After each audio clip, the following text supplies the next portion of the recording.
Yes, Ms Scott. Today is the start of the blood services hearings, and this morning I'm going to be giving a presentation about the structure and history of the blood services in England, Wales, Northern Ireland and Scotland. And then this afternoon we're going to hear from Ms Fraser Butlin, who's going to give a presentation on early look back. And we will be having presentations for the remainder of this week. Ms Richards will be starting a presentation on Professor Cash tomorrow, and we will finish the week with a presentation on Dr Gunson. And next week we will have some oral witnesses. I'm going to start this presentation looking at the case, looking at the history and structure of the English blood services. But much of what I say in this part of the talk applies also to Wales, and that will become clear as I hope as I go through this part of the presentation. And then I will give a separate part of the presentation on specifically Welsh parts, the Welsh history and structure. So the early days of blood transfusion, I'm going to start in 1921 with a gentleman called Percy Lane Oliver, who established a civilian voluntary blood donation panel. And by 1926, the Red Cross Society had become fully responsible for that service. The panel arranged blood donors to a number of London hospitals to meet emergencies requiring blood transfusion. And all the donations on that panel were voluntary and unpaid. And there were other panels operating outside London on a similar basis. But the information that the inquiry has seen relates there's more information in relation to the London panel, and so primarily that's what I'm going to speak about. Transfusions at this stage were person to person. So in other words, the donor was called up by the panel, having been notified by the clinician in hospital that they required blood, and they went off to the hospital and stood by the patient, and blood went from one to the other. And so this as a result of some bad experiences that some of the donors had, Mr. Oliver drew up some regulations to protect the donor. And these regulations address both the physical process of blood donation, so for example, to safeguard the donor, to make sure that there was proper procedures for taking of the blood, the equipment was clean and so on, and for the psychological effects of giving blood to a sick person in hospital. So for example, the regulations suggested that, or stated that the donor shouldn't be taken to a ward full of sick patients in order to give blood.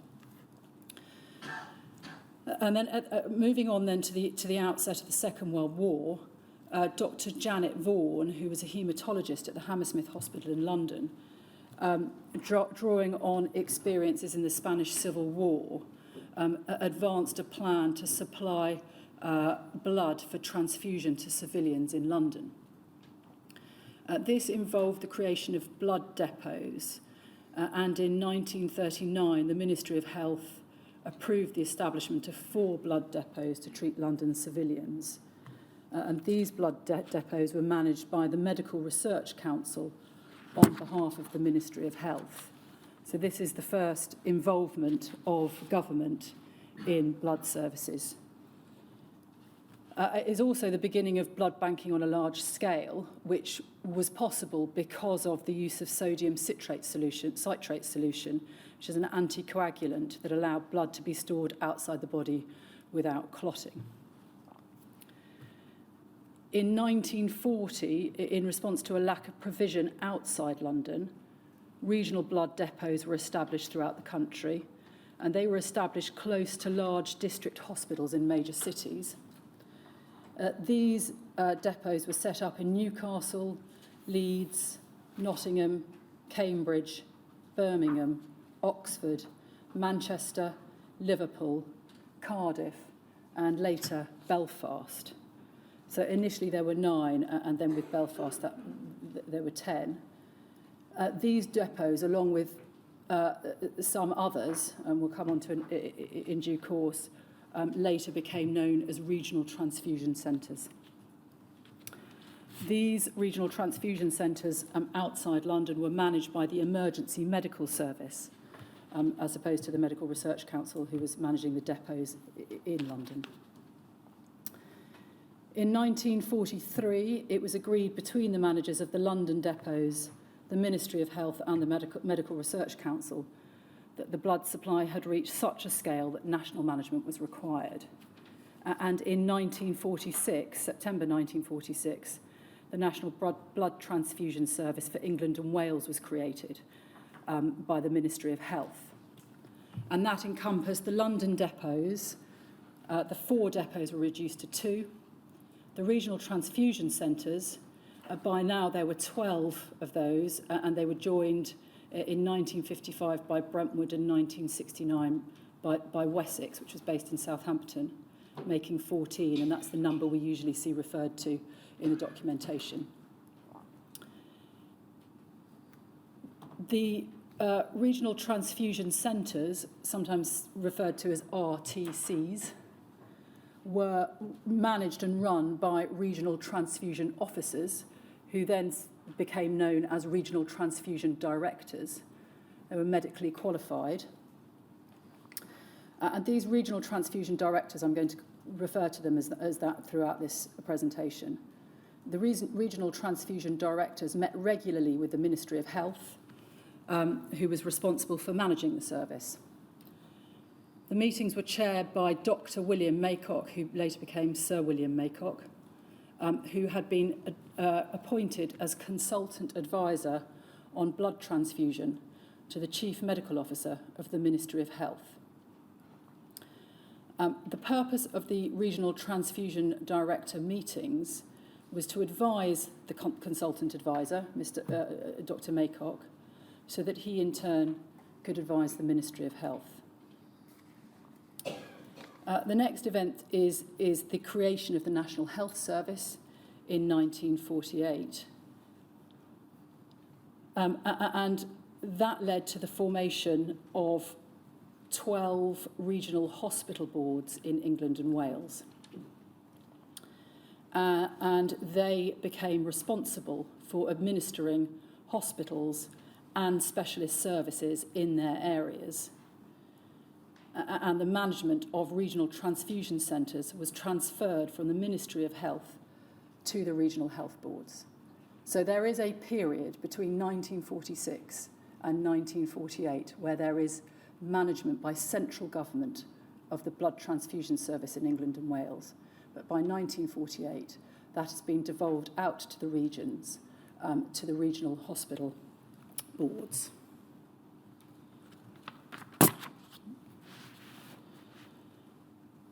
By 1953, the UK had more than 500,000 donors on its national panel. And in addition to this, it's important to remember that many hospitals had their own donor panels. And that remains the case during the 70s and 80s, and the period that the inquiry is primarily concerned with. And that will be something that will, an issue that will come up in the hearings that are in the next weeks and months. Can you help? Was there a national panel as such? And if so, how did that fit with the system whereby the regional health boards administered specialist services in each of the regions separately? My understanding is that there was no national panel as such. There was no national panel. Each of the regional transfusion centres had their own panels. So when you said a moment or two ago that there were 500,000 people in the national panel, what you meant was if you added together all the regions. Indeed. And the nation we're talking about is England. England and Wales. And Wales. So yes. 2 nations. Yes.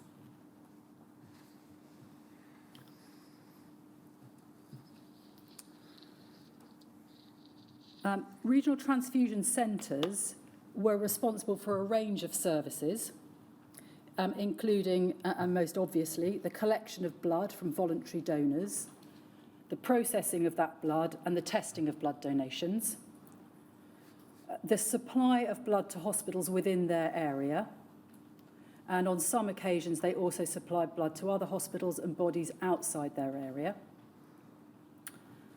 The supply of some blood products to hospitals in their area. So, for example, cryoprecipitate. Cryoprecipitate you would define as, for purposes of this presentation, as a blood product. Yes. Even though, in a sense, it is just part of blood. Yes. And nothing's yes. been done to it except getting rid of what else isn't cryoprecipitate. Yeah. Well, yes. I do define it as a blood product in this presentation. Yes. So when we talk about blood, we're not talking about cryoprecipitate. We're talking about red blood, or exactly. Or where does plasma fit? Well, yes, and red cell concentrate. So there is a continuum between what's sometimes referred to as whole blood and blood and getting on for blood products. But I was differentiating in the early days. The regional transfusion centres were really only providing pretty much whole blood, and then as we go through the history, the product, if you like, from the regional transfusion centre changes. There are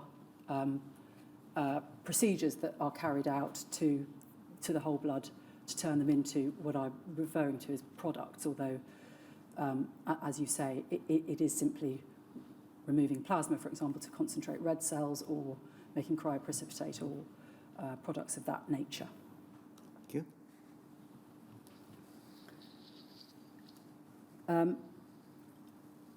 The regional transfusion director, I think I've already mentioned this, was medically qualified and, importantly, was appointed by and accountable to the regional health board. Each regional transfusion centre was autonomous, and this led to a divergence in practice between them. And that's a theme that we will develop as we go through the presentation.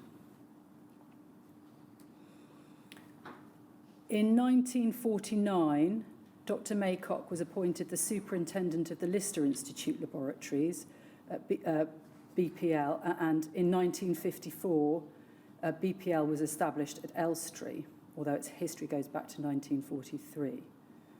And plasma supplied by the regional transfusion centres was fractionated at BPL to produce blood products, as the regional transfusion centres did not have their own fractionation facilities. So they were able to make some blood products, or some products like cryoprecipitate, red cell concentrates, but they weren't able to fractionate blood into blood products such as factor 8, factor 9 and so on.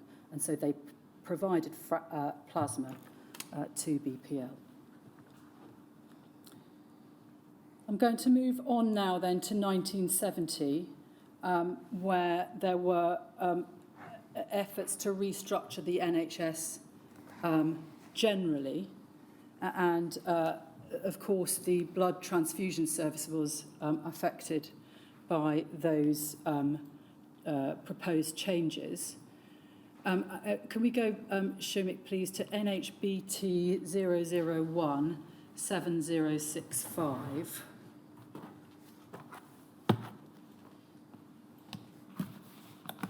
This is a minute of a special meeting held on the 16th of April 1970 at the Regional Transfusion Centre in Cambridge of regional transfusion directors to discuss the Green Paper on the future structure of the National Health Service. And we can see the attendees. We have Dr. Maycock, who's the chair, got attendees from the Department of Health and Social Security, we've got all of the regional transfusion directors, and we've got an attendee from the Blood Group Reference Laboratory. We can see on that first page, Green Paper on the future structure of the National Health Service. The chairman recalled that following an informal discussion of the Green Paper with a few directors, he had written to all directors on the 6th of March, setting out what seemed to be the alternative ways of administering and organising NBTS, and that at RTD meeting, Regional Transfusion Director meeting, 11th of March, it had been decided to hold a special meeting to discuss the Green Paper. And if we could turn over the page to the bottom of the second page, what the regional transfusion directors then do is set out the potential the potential options for organisational change for the blood transfusion service. They consider regional health councils, and they then consider area health boards and central administration. I'm just going to read from those two parts of the minute. Area health boards. Likewise, the meeting agreed unanimously that administration of a regional transfusion centre by an area health board was unlikely to be satisfactory. There would inevitably be difficulties, particularly financial difficulties, if a regional centre were administered by an area health board, because the latter was designed to provide services to its own area and not to a group of area health boards. The area health board concerned would have to adopt a regional outlook with regard to the regional transfusion centre, and it was to be expected that while some boards would succeed in doing this, others would not. The position of a transfusion director in such an administrative scheme would be difficult. Now, implicit in this is that by the term area is describing a smaller area of land than a region. Yes, I think that must be right. Otherwise, this wouldn't make sense. Yes. So area health boards, there might be a number in a region, and indeed their boundaries might not be exactly coincident with what had been the region. Indeed. So you'd end up with the system of regional transfusion centres to serve a region, getting its money from a number of different area health boards within the region. Yep. Yes, I see. And then they go on to discuss central administration. The meeting agreed unanimously that the opportunity presented by the proposed reorganisation of NHS could be seized to reintroduce a national blood transfusion service in the true sense of that name, and unanimously proposed that the regional transfusion centres should be centrally administered and financed. Since the administration of the service had been decentralised in 1948, it had become clear that development of the regional centres had been uneven, and that many difficulties had arisen from the fact that administration and financing of the service were the responsibility of 13 different authorities. A centrally administered and financed service could be planned nationally. So at this stage there were just the 13? 13, yes. And Wessex came later, did it? I think that's right, yes. A centrally administered and financed service could be planned nationally in an effective manner and run more efficiently than a service with a decentralised administration and financing. For example, it would be simpler to provide for the performance of certain functions which need to be done in only one or a few centres, and then a number of different examples are given of those functions. And the meeting then goes on to discuss what the centralised service might look like. And if we could just go down the page then to 5 advisory committees. There's another unanimous agreement at the meeting that whatever the form of administration finally adopted, the regional transfusion directors meetings should be retained. It was suggested that consideration should be given to making this a statutory committee. You can take that down and I'll show it. So that was the unanimous agreement of the regional transfusion directors, and it seems from the minute of that meeting, the other attendees, so from the Department of Health and Social Security, that there should be central administration of the blood services. So just looking at that last recommendation for a moment, the supposition is that there went, although the blood transfusion service had been organised on a regional basis. Sorry, could we have it back up, Shani? It's page, yes, there we go, at 5, if you go down to that. If you're going to retain the regional transfusion directors meeting, if it makes any sense, there still has to be a job for regional transfusion directors to do, which means the regions must still exist as such, so far as the blood service is concerned. Yes. So, although the rest of the health service was moving away from regions into areas, smaller groups, smaller areas, smaller volume, whatever the right word is, smaller. the regions would remain for the purposes of blood transfusion.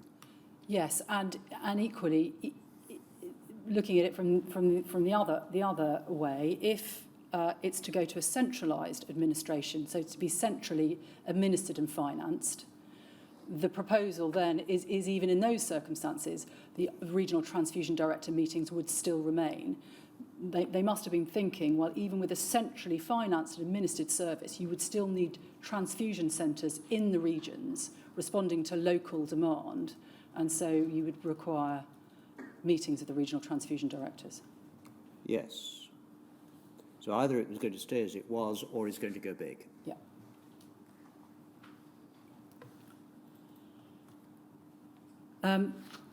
The Department of Health and Social Services rejected Social Security rejected the proposals of the regional transfusion directors, and we can see that at NHBT 0016117.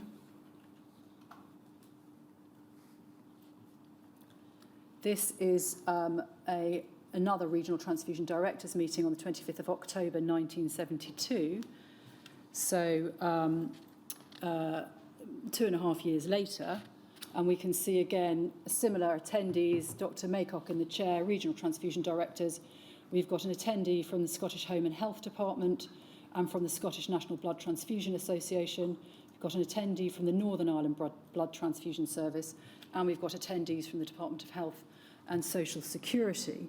And if we can turn to page 4, please, of that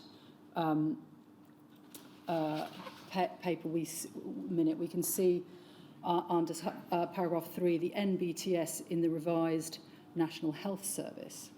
The chairman referred to the report, Organisation of the National Blood Transfusion Service, prepared by a working group and approved unanimously by the RTD meeting, which had been given to the Chief Medical Officer on the 1st of September 1971. Subsequently, 2 meetings had been held in the department, and that's the Department of Health and Social Security. And Mr. Giddon, from the Department of Health and Social Security, we can see from the attendee list, had come to inform the meeting of the present position. Mr. Giddon said that as directors knew, the government's white paper on NHS reorganisation left the responsibility for the provision of a blood transfusion service with the Regional Health Authority. So, just pausing there, we've moved from regional hospital boards to regional health authorities.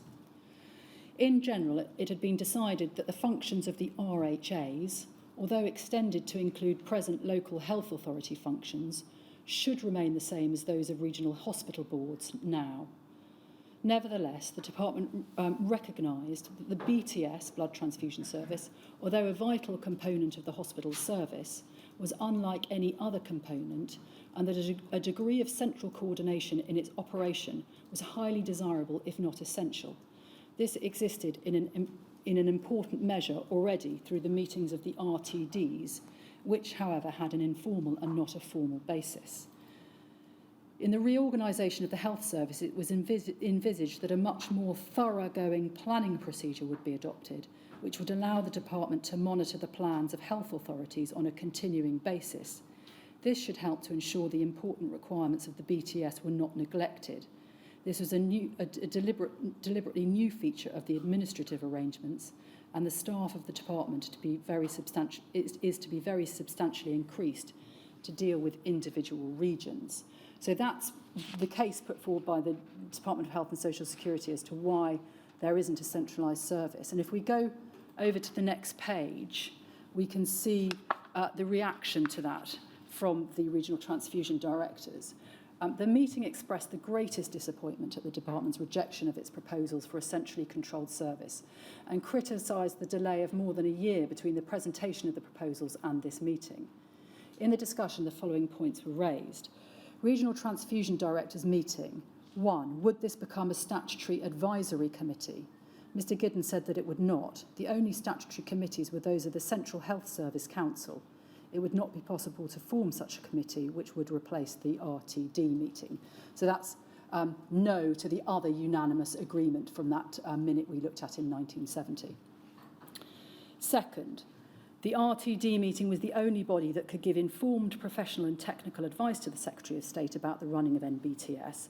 Did the department propose to take measures to ensure that advice given by the RTD meeting and accepted by the department was applied uniformly and effectively in the regions?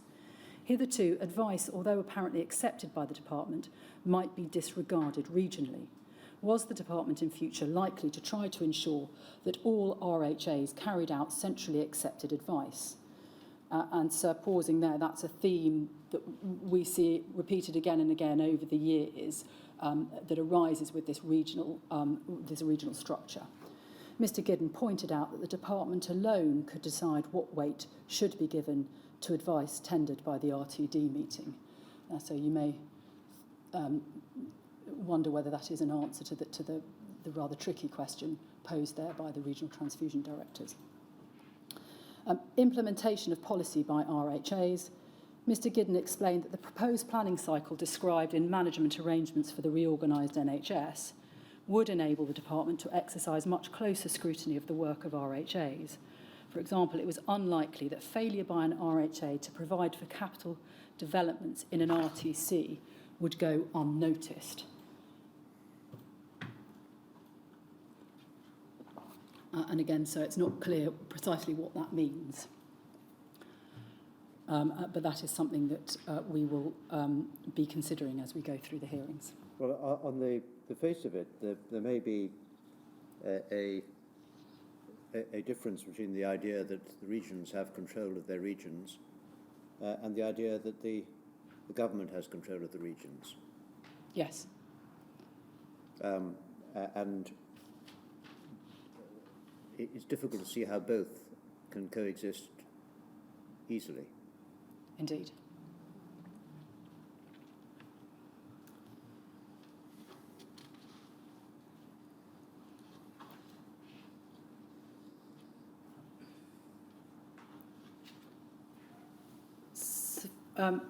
Chairman, you can take that down.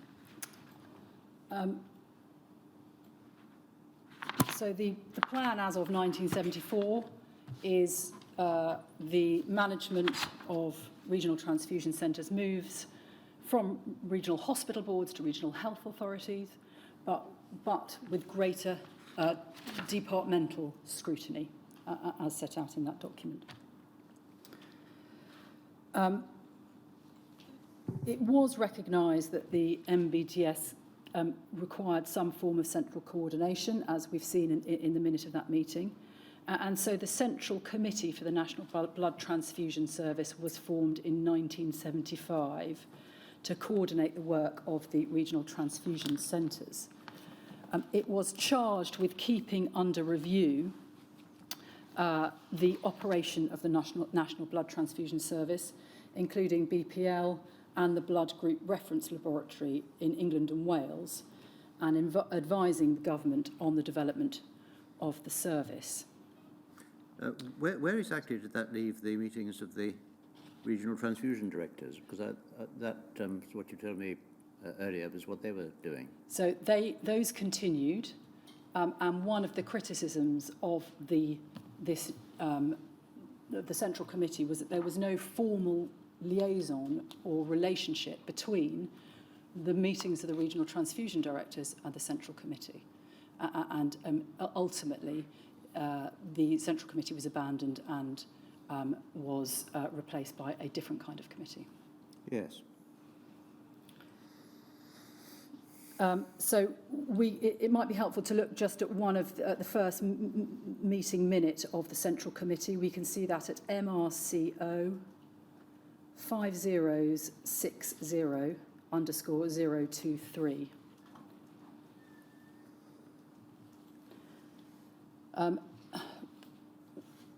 We can see that that's the minutes of the meeting held on 19th of June 1975, and the members of the committee included two regional transfusion directors, the consultant advisor to the Chief Medical Officer, Dr. Maycock, representatives nominated by the Royal Colleges, and other members in various specialties of medicine, the Department of Health and Social Security, and it was chaired by Dr. Bedard, who was a Deputy Chief Medical Officer.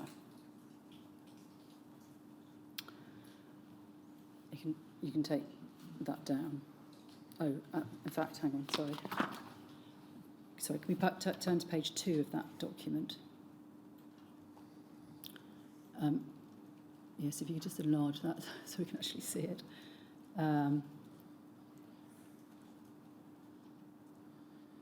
If we go 4 lines down, referring to paragraph 14 of the report, it stressed that the committee should concern itself with aspects of the MBTS which had national rather than regional significance, and not with details which were purely of local interest. Turning to paragraph 21 of the report, the chairman said the central financing could be contemplated in only very exceptional circumstances, since to do otherwise would be to detract from the prerogative of regional health authorities to determine, within the financial allocation made to them by the department, their own priorities according to regional needs. And then missing out the next paragraph, development of the next sentence, development of the MBTS would be largely dependent upon efficient operation by redeployment of rather than addition to resources. What was chiefly wanted from the committee were recommendations, advice and ideas to this end. And then the next paragraph, Professor Scott said that the region suffered from, I can't read that word, to finance developments in the policy formulation of what they of which they had no say. He agreed that the committee would have to be circumspect in any advice it offered. So I think it's having. Yes, having to finance developments Thank you. in the policy formation of which they had no say. Had no say. Yes.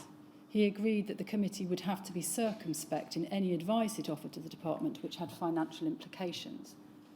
In answer to Professor Stewart, the chairman said that the department would, of course, consider carefully any advice tendered by the committee. If the advice was accepted, it would be conveyed to RHAs in the same way as guidance was given to other aspects of the NHS. Mr. Brooking said the regions would welcome this. So you can already see the difficulties. You've got a central committee which is considering issues of national importance, not regional ones, but with no budget, that is advising a regional transfusion centre funded regionally.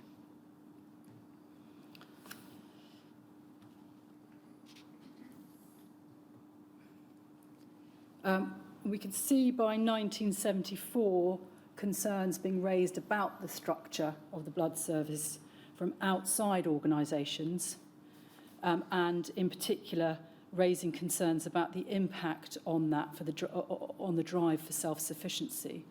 And we can look at an example of that. So DHSC 010024_126.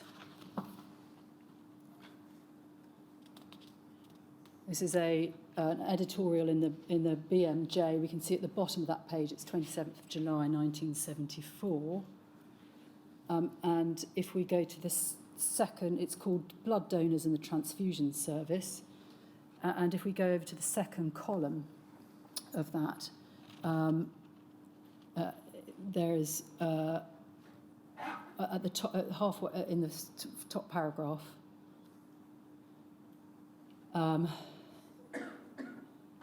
about halfway down that paragraph, in the middle is it starts finally. Finally, there is no evidence to the editorial has been discussing the fact that self-sufficiency has not been met, and it says finally there is no evidence to support the conclusion that the failure of the blood transfusion service to meet the increasing demands rest at the feet of the voluntary blood donor. Indeed, the evidence suggests that there is no shortage of voluntary donors in Britain prepared to come forward and contribute to local and national needs. The problem rests on the quality of management or lack of it, which has led to a steady decline in the British blood transfusion service since the late 1950s. There's been no effective national planning, The regional and protein fractionation centres now lack sufficient staff, accommodation, equipment and the basic organisational units to do the job. Moreover, the medical staff in the centres are often geographically and administratively isolated from the care of patients. The remedy then is not the topping up exercise with donors offered theatre tickets or nylon stockings, but for an urgent appraisal for the first time of a national policy for the procurement and eventual distribution of a natural resource, which, unlike oil, will still be readily available in 100 years' time. Can we also look at PRSE 40598?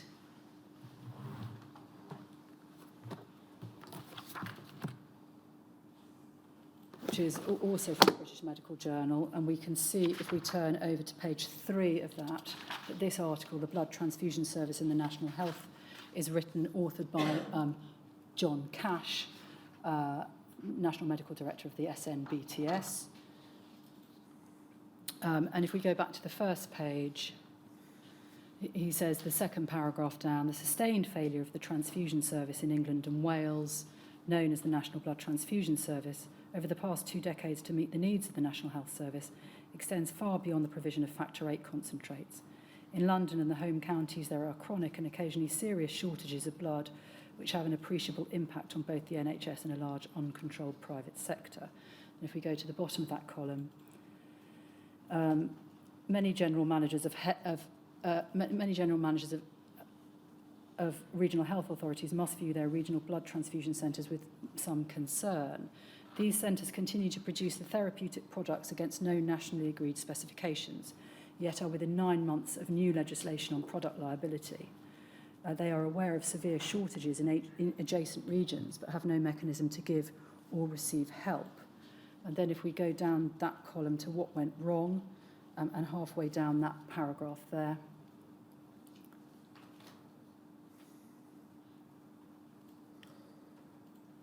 yes, so what went wrong, yes.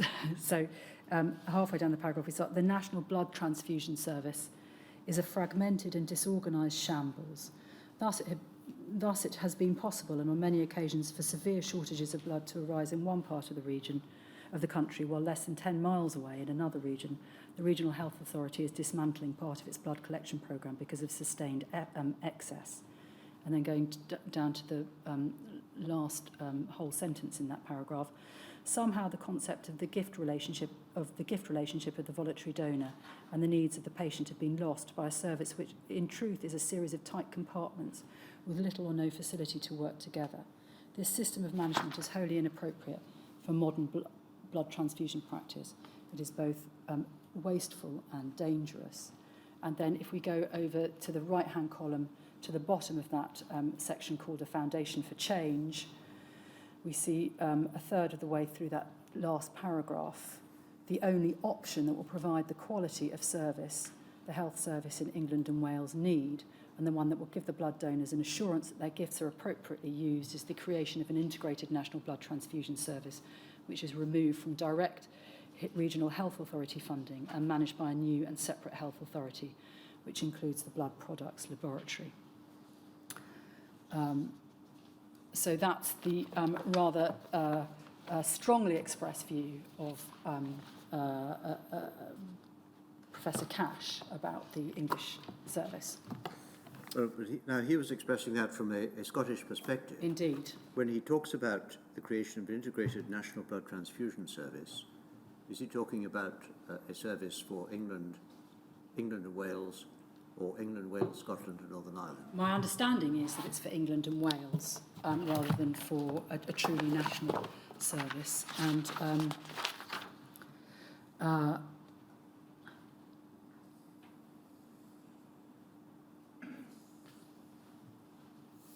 we may, if we turn to the very end of that article, it may give us some insight into that. Many good friends and colleagues in England and Wales may take exception to criticism of the NBTS by the National Medical Director of its wee sister in Scotland. Undoubtedly, my critique is partly based on self-interest. The continued decline of the NBTS is now having a destabilising effect on the Scottish service. Nevertheless, the overriding reason for this cri de coeur is my belief that unless the vital importance of the blood transfusion services to the well-being of the health services in the UK is better understood and the decline in performance arrested, then within the next decade the consequences will be grave. I'm not sure that does give us any more insight, but he is referring throughout to the National Blood Transfusion Service and has made it clear that that is the England and Wales service.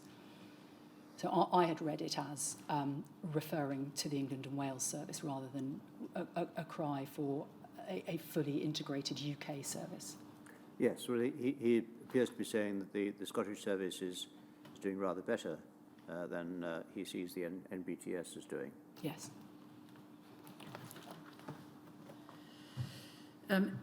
In May 1977, the NBTS, together with the director of BPL, submitted the National Blood Transfusion Service, submitted a document which we should, I think, look at. It's CBLA 40612.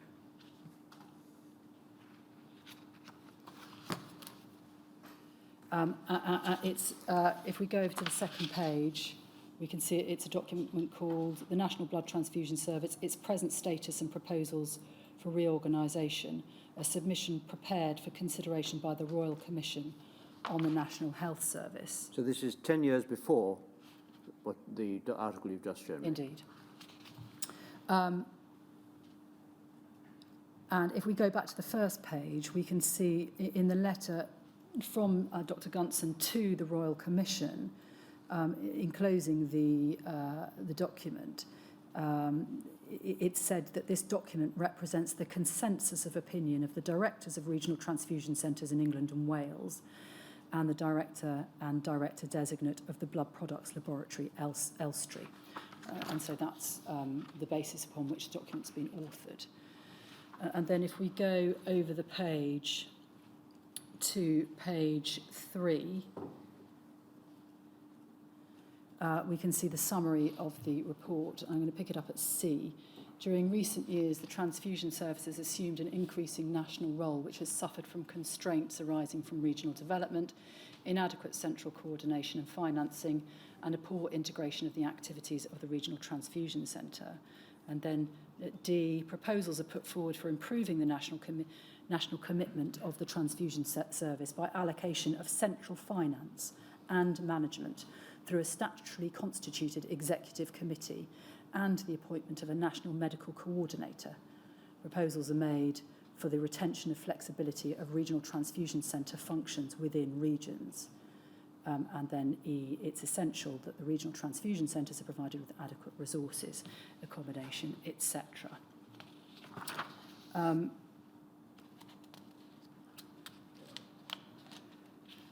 And then if we go over the page to page 10, they set out there the different functions that the regional transfusion centres perform, and we can see that it's been split into national functions and regional functions. National functions are said to be blood products, factor 8 and 9 concentrates, dried plasma, plasma protein fraction, normal and specific immunoglobulins, and then reagents for use in blood group serology and for quality control. And then regional functions are the supply of whole blood and concentrated red cells, supply of blood components, platelet and leukocytes, the short life of such components, i.e. less than 72 hours, limits their supply to within a region, and tissue typing and specialist regional services. And then it goes on to say the present organisation which exists in the transfusion service limits the development of the national aspects of the service. And at the bottom of that paragraph, the central committee is only advisory to the DHSS and on national or any other aspects of the transfusion service. The DHSS is not in a position to instruct regions on the allocation of finances to RTCs. Finally, the RHAs are not involved in national policy making for the NBTS, although the policies may these policies, thank you, may commit RHAs to the allocation of extra funds from the regional budgets to finance development at RTCs. So pointing out there that the structural problems arising from the problems arising from the structure. The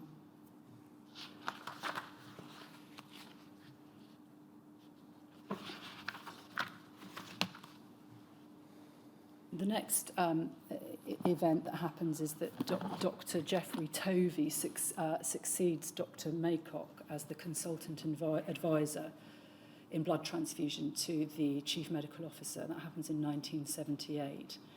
And Dr. Tovey establishes 3 divisions of the regional transfusion centres, the Eastern Division, the Western Division and the Northern Division.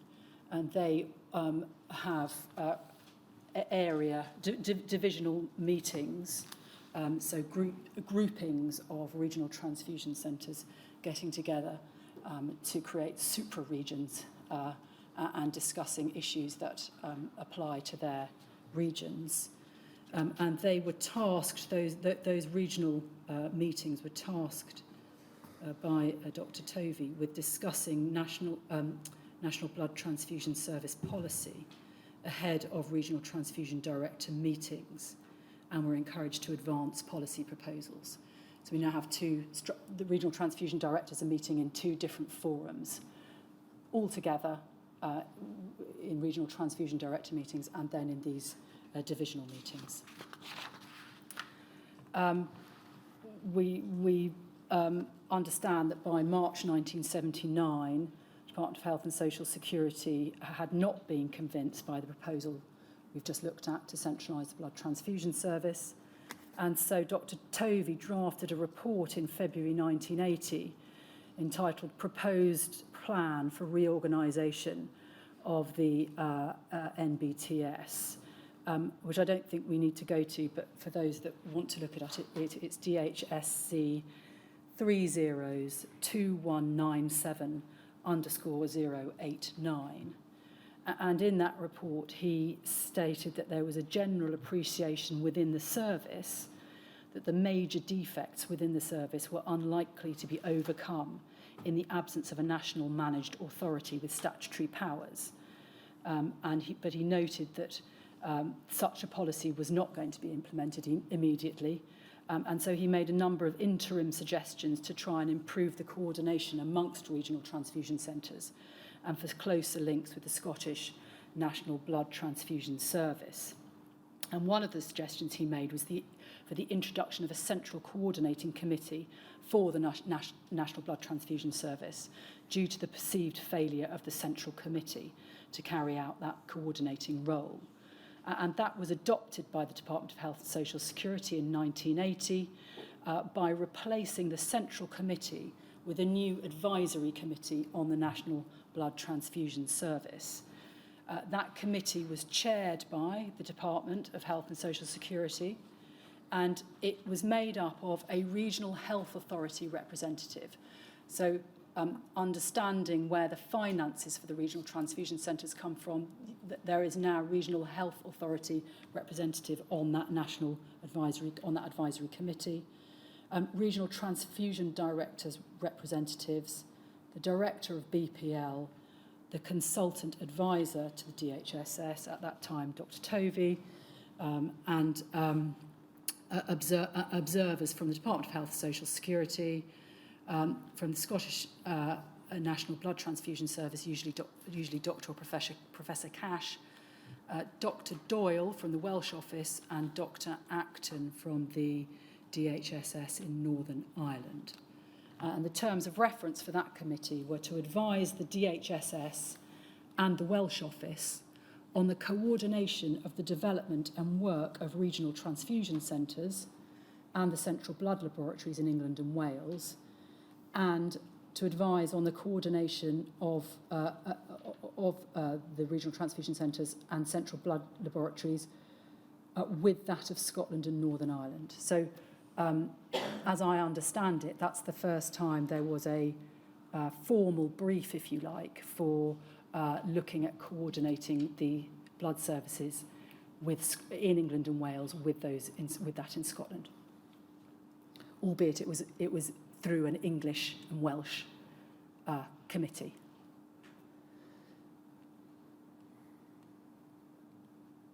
I'm going to move now to February 1985 to a document DHSC. When you tell me it's to advise, it is to advise who? The Minister? To advise, yes. So the power to do something about what the advice suggests is left with the Minister? Yes. To advise the Welsh office and the Department of Health and Social Security.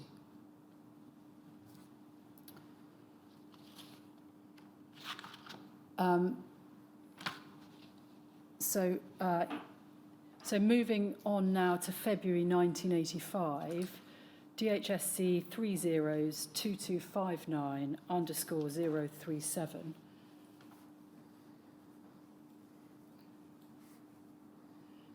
By now, we have Dr. Gunson is now the consultant advisor in blood transfusion to the Chief Medical Officer. He's replaced Dr. Tovey. And here we have a document being sent by Dr. Fraser on behalf of Dr. Gunson to the Deputy Chief Medical Officer, Dr. Harris at the DHSS, requesting that the DHSS consider the options available to achieve a nationally coordinated transfusion service in England and Wales. So here we have Dr. Gunson making similar representations to those that have been made by others before him.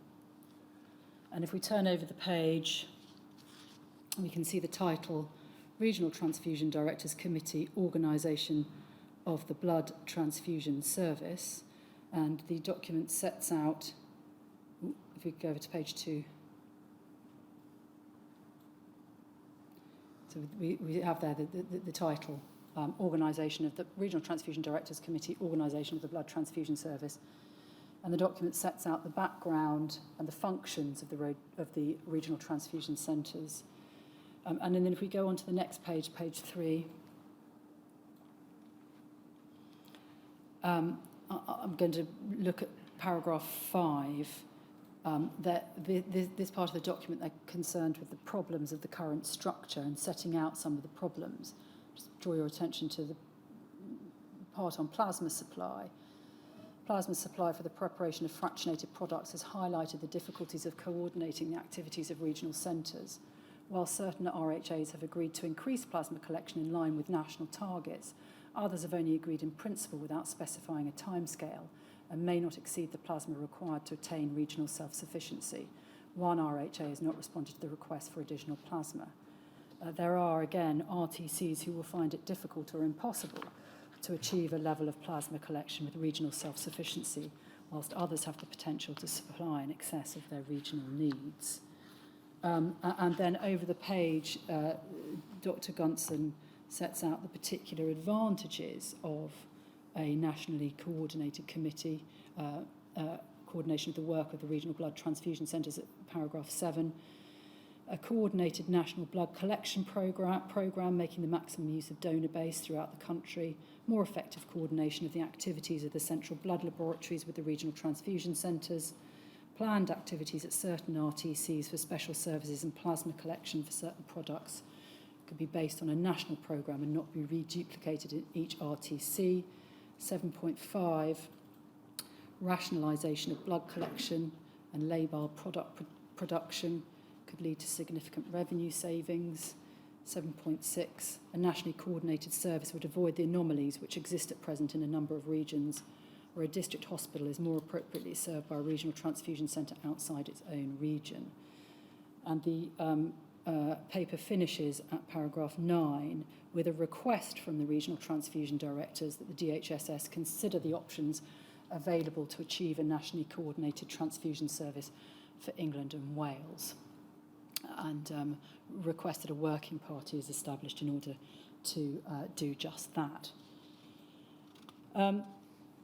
In 1986, it was agreed that the Department of Health and Social Security's Central Management Services would carry out an investigation into the organisation of the National Blood Transfusion Service.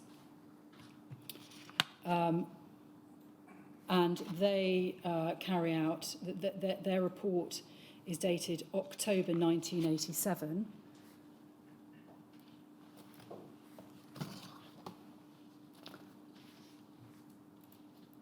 It's CBLA 302392.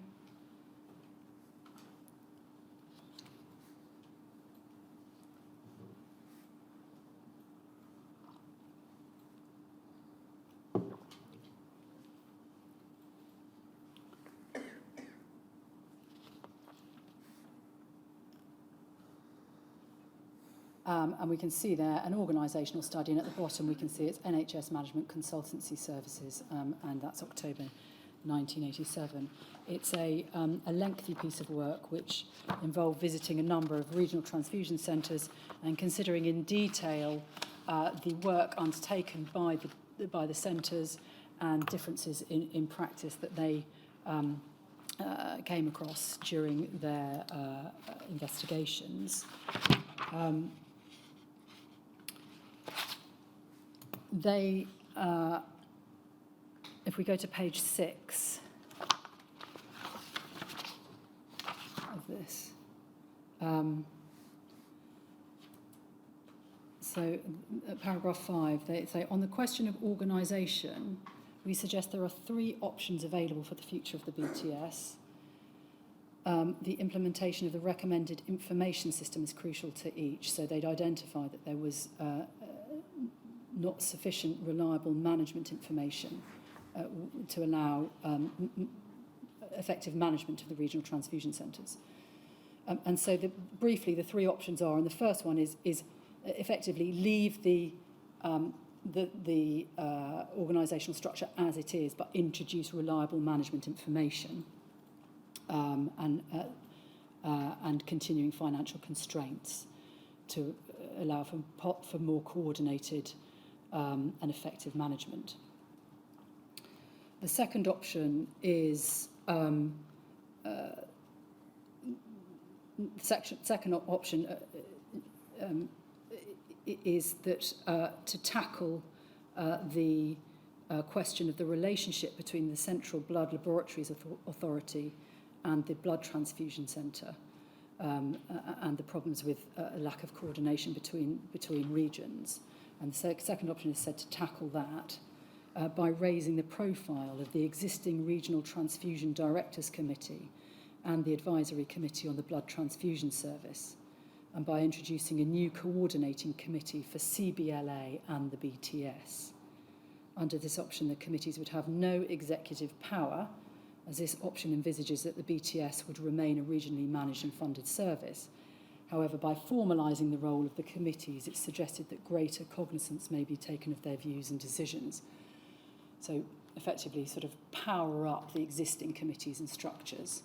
And then the third option they identify is the creation of a special health authority to centrally manage and fund the blood transfusion service. It could also be responsible for CBLA if that were considered to be appropriate. In 1988, the department decided to adopt the second recommendation made and set out in this report, i.e. to continue regional executive management, but with further central coordination. And they did this by forming the National Directorate on the 28th of July, 1988. And we can see what they say about that in the press release issued, and that is DHSC 304764_060.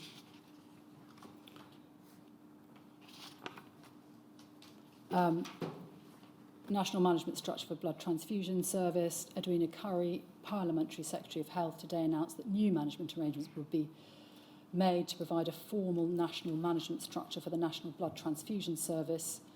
Replying to parliamentary question, Ms Curry said, we've decided that new management arrangements are needed for the supra-regional and national dimension of the National Blood Transfusion Service, We therefore intend that operational responsibility at the national level for the NBTS and the Central Blood Laboratories Authority will be exercised on behalf of the Health Ministers for England and Wales by the NHS Management Board and undertaken by its Director of Operations in consultation in respect of Wales with the Director NHS Wales. Day-to-day implementation of the national strategy will be delegated to a new National Director of the NBTS and a small supporting staff.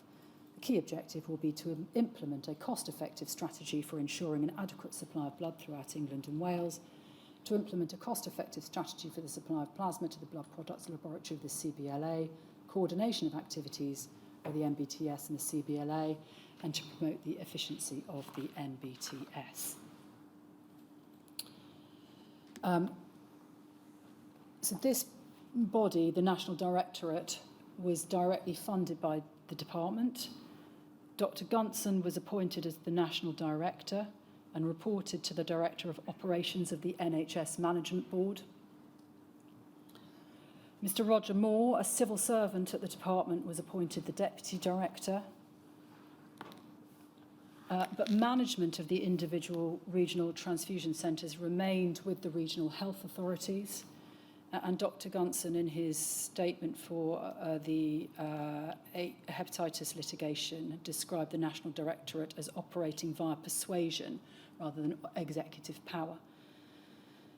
And where National Directorate policy required the use of additional resources by regional transfusion centres, this created difficulties because there was no national budget to effect any of those policies. Regional transfusion centres' budgets remained controlled by regional health authorities, and we'll explore in the coming weeks and months whether there are any exceptions to that in terms of particular policies for testing, blood donations and so on. The first meeting of the National Directorate of the National Blood Transfusion Service National Management Committee took place on the 1st of December 1988. The committee was attended by the Director and Deputy Director of the National Directorate and a number of regional transfusion directors, including the heads of the 3 divisions that Dr. Tovey created. The terms of reference were to consider matters of importance in relation to the work of the NBTS and to advise the National Director, to bring forward to the committee matters of national importance to the work of the NBTS, to receive reports from the NBTS and the CBLA Liaison Committee, meetings of the head laboratory scientists, nurse, donor service managers and administrators and managers, ad hoc working parties and the National Publicity Subcommittee. So in order to receive the reports from all the various different working groups and committees, and to report to the divisions the decisions reached by the National Directorate. So information coming both ways. Also, at that time, a month later, in January 1989, the National Blood Transfusion Service and Central Blood Laboratory Authority Liaison Committee was established. That was a formal committee, or a committee in which there was formal liaison between the two.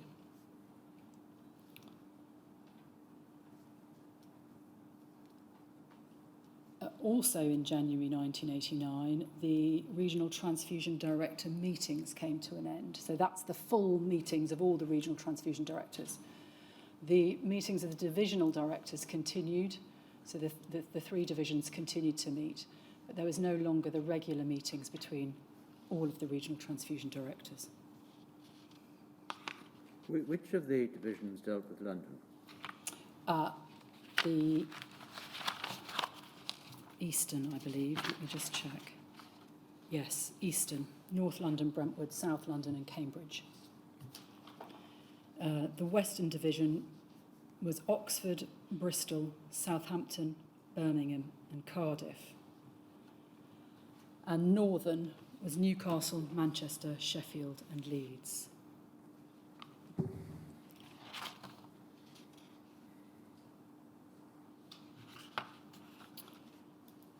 The minute of that last Regional Transfusion Director meeting in January 1989 records that the only formal contact now remaining between Scotland and England was between Dr. Gunson and Dr. Cash.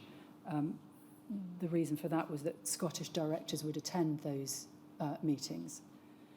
And that may have been the driver for the creation of the liaison committee between the two blood services, which was formed in June 1990. So following the cessation of the Regional Transfusion Director meetings, which of course were also attended by the department, the remaining channels of communication between the Department of Health, as it now was, and the NBTS were direct contact between Dr. Gunson and DHS and department officials and doctors, via the Management Board Coordinating Committee and via the annual report submitted by the National Blood Transfusion Service. Despite the creation of the National Directorate, there were continuing calls for centralisation of the English and Welsh blood transfusion service. Dr. Gunson continued to make proposals for a move towards a national service. And in 1991, the Department of Health went out to consultation on the future of the blood transfusion service and in particular on plans to combine the Central Blood Laboratory Authority and the National Blood Transfusion Service. Ultimately, the final structure of what became the National Blood Authority was determined by the technical working group, the National Blood Authority Technical Working Group, who met over a period of time, finally reporting in July 1992 and can we turn to that? It's SBTS 40466_008.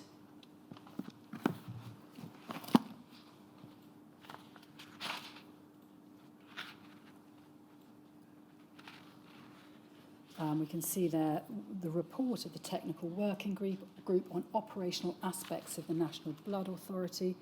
If we turn to page 16, we can see their terms of reference and membership. Terms of reference: in light of the general support for the principle of establishing an influential National Blood Authority for England, note, just England, and Ministers' acceptance of that principle, the Technical Working Group is asked to reconsider the operational mechanisms for the NBA and make recommendations.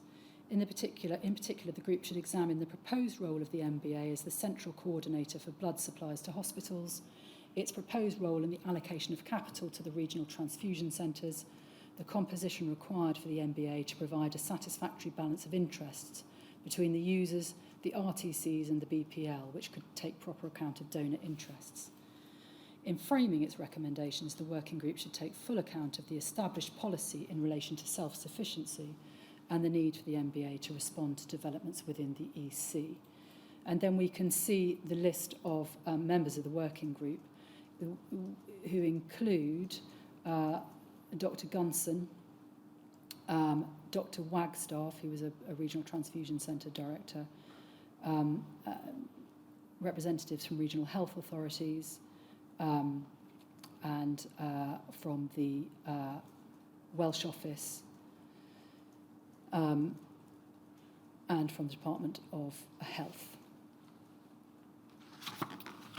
You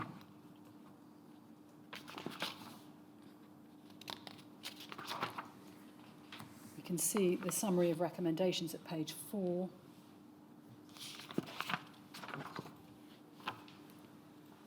Summary of recommendations: the role of the MBA. The MBA should be given the authority and means to achieve the national objectives for the blood supply. The second issue is something that they'd gone out on consultation as to whether or not it should be a central contractor, and that was rejected. The MBA should operate as a strategic authority to plan and implement a national strategy for the blood services.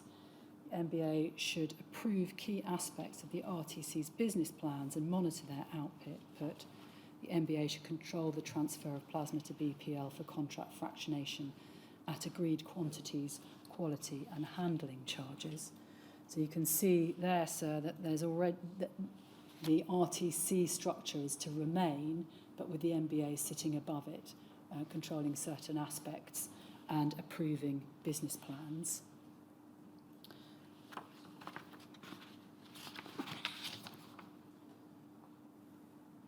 And then if we go to page 10, and paragraph 2.5, control of blood services, the group concluded that the NBA should therefore be set up as the strategic authority for blood services. It would plan and implement through the RTCs and BPL a national strategy designed to ensure that the required volume and range of blood and blood products were obtained as economically and efficiently as possible, consistent with quality, safety and efficacy. The MBA would coordinate the activities of the 13 RTCs and of BPL in support of the national strategy, promote good practices in relation to quality and efficiency, and influence sensible developments of the RTC network and of BPL in accordance with the national strategy. The MBA should be given the right to approve key aspects of the business plans of the RTCs and to agree target production quantities for each, as well as to agree the level of handling charges. They would monitor outturn and have the right to intervene if quantity or quality was not as agreed. There would be managed market rather than a free-for-all. An MBA would develop a protocol in conjunction with RTCs to guide hospitals who wish to change the RTC from which they purchase their services. And if we go over the page, we see how the RHA, the Regional Health Authority, fits into this structure at paragraph 3.3. The RHAs are the line managers of the RTCs. The introduction of the MBA as the strategic body or special health authority for the blood supply would limit the scope for RHAs managing their RTCs from a purely local perspective. However, the group envisaged that the RHAs would be represented on the National Blood Authority and so contribute to the formulation of the national strategy. The regions would be brought in should disputes arise between the MBA and the individual RTCs. So a slightly complicated arrangement where the RHAs and RTCs retain a relationship, but the MBA also has some say. It's clearly an attempt to deal with the problems of self-sufficiency and so on by giving the MBA power to control quantities and quantity and quality of presumably blood collection and plasma production to BPL. So I note the time. I've got probably another sort of five or 10 minutes on England before I turn to the other blood services. Well, I think we'll come to that, shall we, then, at quarter to 12. Thank you. So 11:45.